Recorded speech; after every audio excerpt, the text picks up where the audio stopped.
mchungaji hayawezi kuwa makubwa zaidi ya neno la Mungu. Maombi ya mchungaji yako ndani ya neno. Mtu anafika wakati amemwasi Mungu, ameng'ang'ana na kuombewa baraka, ameng'ang'ana na kuombewa ili afunguliwe.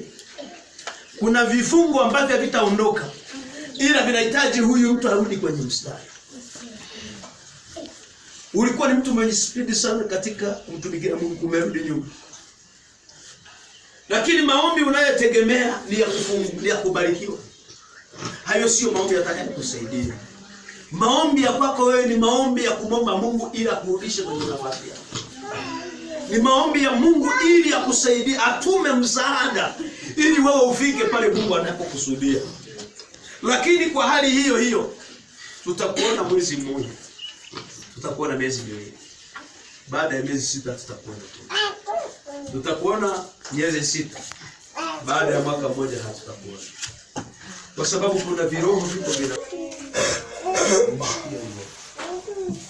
Sasa wakati mnashika zenu, nitaimba wimbo. Lakini wakati ninaimba wimbo, wakati mfunga macho yako, utaanza kuwaza namna ambavyo ulivyokuwa kwenda wewe. Je, ndivyo ulivyo au umerudi nyuma? Nini lilikuwa ni lengo lako la kuokoka siku ulipompokea Yesu? Azimio la ndani lilikwambia nini? Azimio la ndani, kuna watu lilisema mimi na Yesu mpaka basi.